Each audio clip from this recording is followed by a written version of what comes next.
I'm Lisa Galecki, digital media and marketing specialist over at Apex and Tourism Medicine Hat. Community Futures Chinook, in partnership with Entre-Corp, have generously sponsored the Facebook Fundamentals course, as well as this live Q&A event with Lane Anderson. And so we're joined here today with our host, Lane Anderson from London Road Media. Lane is the founder, CEO of London Road, and he is from Lethbridge. He is well known in the social media and content marketing world for his strategic and innovative approaches. And so we're really looking forward to hearing from you today, Lane. Thanks, Lisa. Looking forward to it. Don't know what to expect. I don't know what kind of questions will come my way. Got to think on my toes.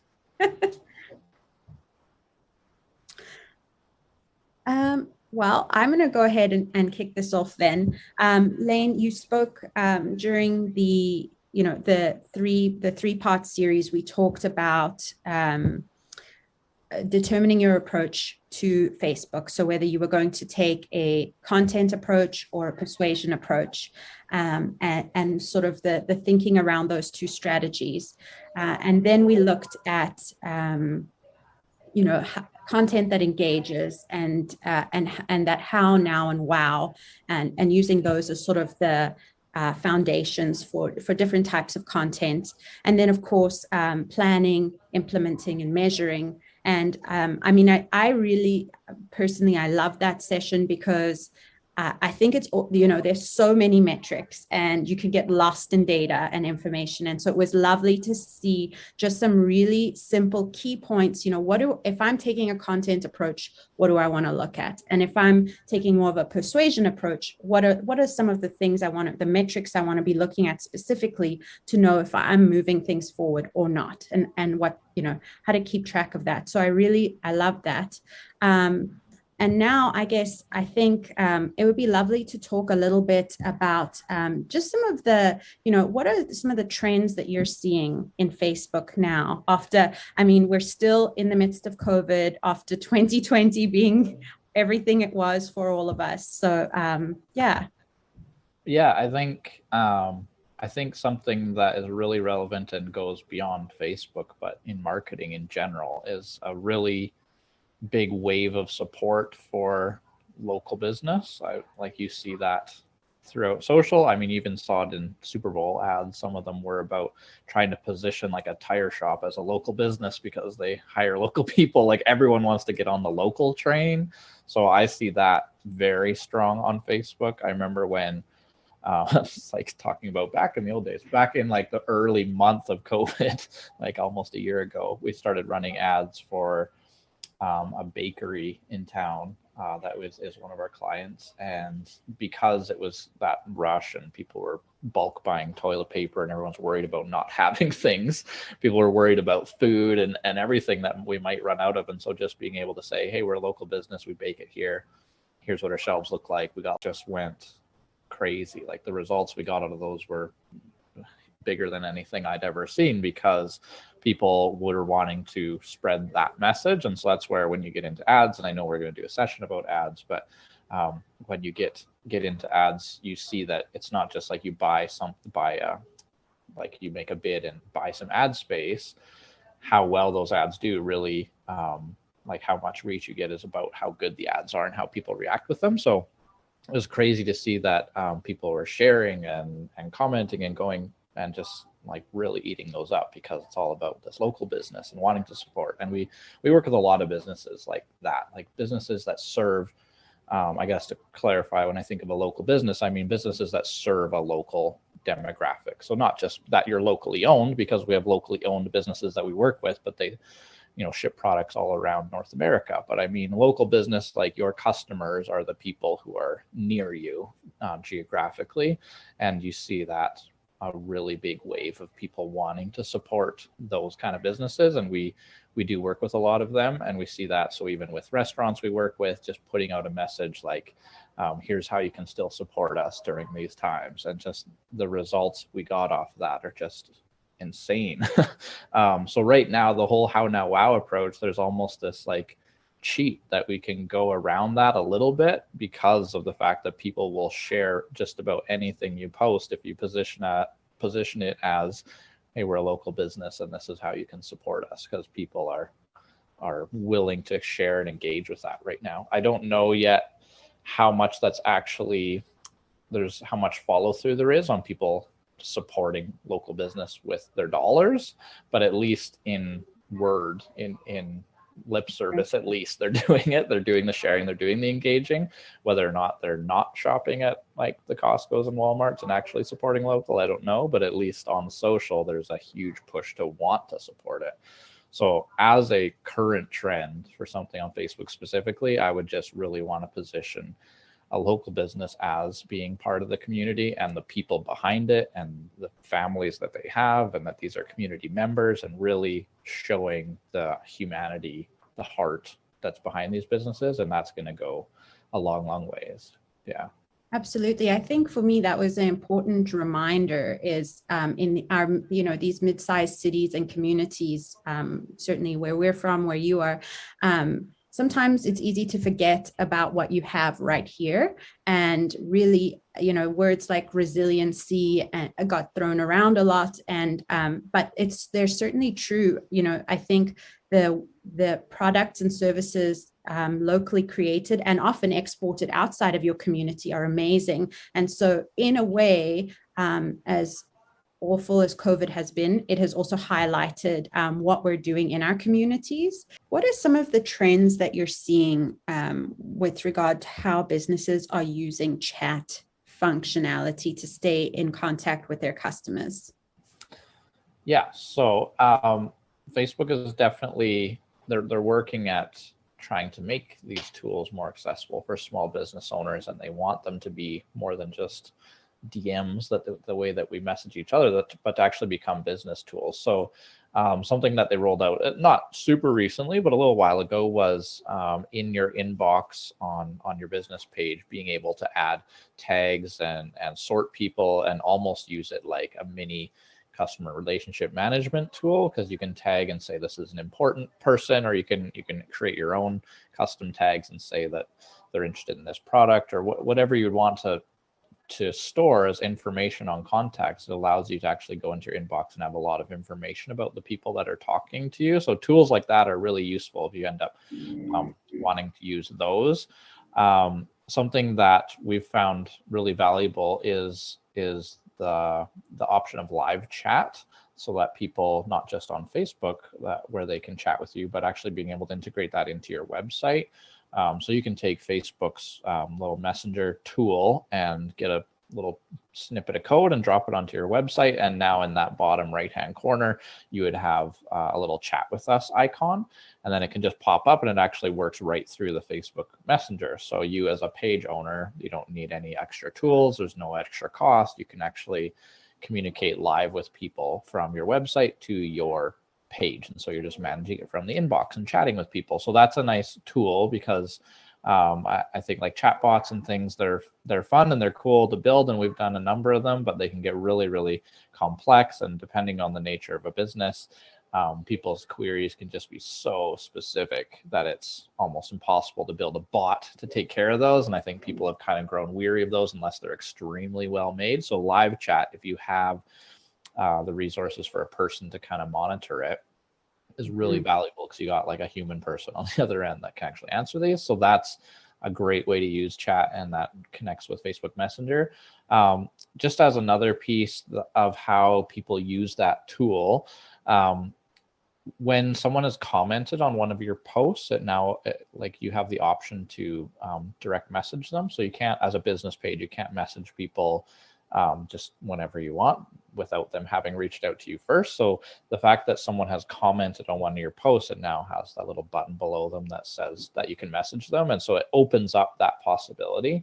So you don't want to spam people just because they commented on things, but especially for the types of businesses who might run giveaways, we make sure that we use it in those spots. So whenever, like we run one because of Valentine's Day, so doing like a big like curbside dinner take home kind of thing, and had over 100, I don't know what the final tally was, but over 100 entries to that contest. And so we definitely messaged the person who won and say congratulations and get that info directly to them, as well as kind of a public response on the post. But we also have just like a copy pasted message that we would direct message to all entries, because that direct line of communication that's now been opened is really, really valuable. And it doesn't feel too invasive. Like, people know that they've applied to this contest. Like, if you just do it randomly, that's kind of weird, but people have applied or they've entered this contest, and you can just say, sorry, this person has won, better luck next time. If you are still interested, you can order the package for yourself here and have a link and just move on, and just, you put a little bit of an offer in there, but you're not being salesy or annoying or invasive. But we've found that to be really useful. If we're ever going to do contests, we want to leverage them to get the most benefit we can out of them, because people have used them lots over the years and in ways that don't really benefit you in the long run, but there are ways to do it that can be really valuable to your business. And one of those is making sure that you use that direct message option once it's opened up to you. Yeah, I feel like it's really, it's kind of built on the idea of what email marketing can do, but it's now using it in that instant messaging mode. And one of the other features I've seen is in posts, you can now add a call to action, the button to message directly, which is interesting as an additional feature just in your posts, if that's something that you want to encourage that conversation. And so I think while in other ways Facebook has become very business oriented, which is great for businesses, it is also still focusing on the importance of conversation and connecting, and those are ways that they're doing that.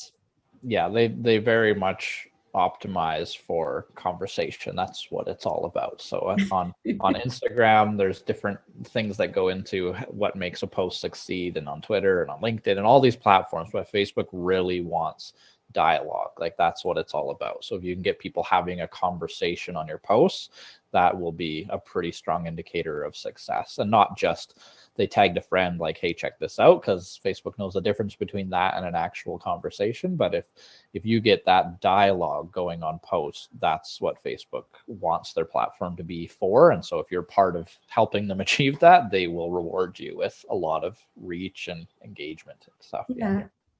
I wanted to ask you a question about going back to engagement and post content. One of the things has been happening on Twitter, we've seen they've moved away from a lot of a focus on demographics and more of a focus again on that conversation piece. And so they're looking more deeply at the conversation as opposed to specifically the viewer or the reader of that conversation. And so what would you say is with Facebook to measure engagement, they look at things like, they look at likes, they look at shares, they look at commenting. What would you say is the strongest combination of engagement, or what's, how do we know that we're doing well? Right. So, I mean, like, if we just look at reach, it's a pretty good indicator, just because Facebook gives you reach when your post is effective. So if you have 10,000 followers and you make a post, it's going to show it to whatever 100, 200 people and see how they interact with it. And if there's no likes, there's no comments, there's no shares, no one's clicked on it, no one's watched the video, like everyone's just ignored it, Facebook says, well, obviously they didn't find that very interesting, so we're not going to show it to anyone else. So just reach is a pretty good indicator. Like, it just kind of, if we're keeping it simple, it encompasses all of the measures, because Facebook considers all of them to decide, are we going to show this to more people or not? Because you can, get all your friends and family to share it and tag each other, and you can do all sorts of things to try and hack it. But Facebook's algorithm is quite intelligent, and it's just not going to be easily hacked. If you're getting reach, it's usually for a really good reason. So if you just want to pay attention to that, that's a good indicator if it's working. And by measuring that and by just paying attention to that, we've noticed a lot of things that can get overlooked in what makes a post effective. And some of those are, like, obviously shares is going to help you a lot. And if people like, there's going to be a little help to that. And if people are commenting and having that dialogue, like I say, definitely a big help. But we've noticed, even if you're using image posts or photo posts, if there's enough detail in it that they actually need to tap it to enlarge it so they can see the whole thing, that has really been an indicator of how successful posts are. Because if it's just one big image and you can just see it, in the little image on your phone, and that's big enough and clear enough that you can get everything out of it, then those will do okay. But if it's so detailed enough, like whether it's an infographic or it's just an image that has a lot of detail in it or something, and they have to tap it to enlarge it, that's signaling to Facebook this person is that's a higher level of engagement. They actually want to see what this is. So just things like that have been pieces that we've noticed that we now are somewhat cognizant of, is like, how do we actually not make the image so basic that you consume it easily just by scrolling by, but what makes you kind of slow down and have to take a closer look.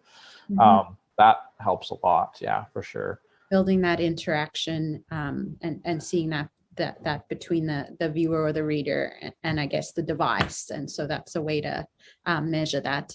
And so I guess we're pretty much at our time here today, but one more question for you, or two, if I may, actually. One is,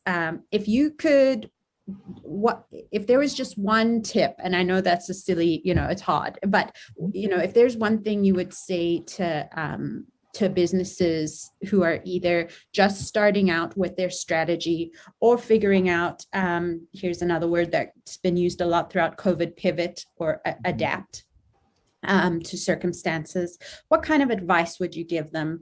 And then I guess my follow-up to that is just, perhaps a comment on the importance of staying with your customers and staying connected, and how maybe to leverage Facebook in that way. Sure. Yeah, I think if there could be one point that I think people have a hard time getting past, and if they did, it would make a big difference, is just to remove a self-promotional approach from running your social media. I think a lot of people treat social media like free advertising. So social media is a free social tool and it's a cheap advertising tool, but it is not a free advertising tool. That's blending the two things. And so sure, you can take your offer and throw it on your Facebook page, but like we just said, with what determines whether or not you're going to reach people, people don't go to Facebook to see a stream of flyers. We get those in our mailbox. We don't enjoy them. We don't need that on our social media either. And as soon as Facebook detects that that's what you've done, you won't get reach, you won't get engagement. And that's where there's kind of this reputation of organic reach is dead and you have to pay to play and all this stuff that is just, if you're actually creating content that people enjoy consuming, is just not true. But if you could have one approach, if there's one thing, it would just be remove promotional stuff from your content. And I understand that that's so hard, because people are like, well, that's why I'm there. I want more business. I want more customers. That's why I'm there. But just trust the process of building a relationship, building awareness, providing value, and just like fostering a relationship where they will then come to you when they need what you're selling or offering. That, I think it's a really hard one to get past, because people see it as like, well, we've got the sale, let's throw it up there. If you could do one thing and just audit every post against, does this serve me or does it serve my customer? And you just remove everything that doesn't serve your customer and only serves you, you would go a lot further. And I guess so your follow-up of being like staying with your customer, I think, is in that same kind of philosophy. Is people use Facebook not because it's in the business's best interest, but it's because that's where your customer is, right? Like the easiest things we could do, for if we're looking at it from what's in the business's best interest, there might be other approaches, because we can just email people, we can put like big sale signs all over our windows, like we can do things that is just in our interest. But you have to think in what does your customer want? What are they motivated to see? What are they going to enjoy consuming? That it has to be from their perspective. And that's why we go to Facebook, because that's where the people are. That's where they're spending time. But just to be thoughtful of what are they spending time there to do? And that's where that how now wow thing comes from, is that's what they're there to do. They're there to learn, they're there to be connected to the now, they're there to be entertained, amused, whatever. That's what they're there for. And so when you're not respecting that intent that they have, then you're not going to go very far, because they will scroll right past it, or even click the little hide post or follow or whatever. They're just like, no, that's not what I'm here for. So yeah, stay with your customers. So be in the place that they are, but also respect the environment that you're in. Don't walk into a networking meeting with a big placard that's like, store closing sale is enough. Like, think of the context. What's the environment? People, that's what people are there for. So give them what they're looking for, not what's just in your best interest. Yeah, I guess it goes back to that, exactly what you said. I mean, thinking about it, it's a community, it's a network. It's not just it is a place you can advertise, but not to confuse your Facebook page with just an advertise, just a place to advertise. And so, that's really wonderful. Thank you so much. I really appreciate you taking the time to speak with us today and sharing your insights. And we look forward to the next sessions with London Road Media and yourself. So thank you, Lane Anderson. Yeah, thank you, Lisa.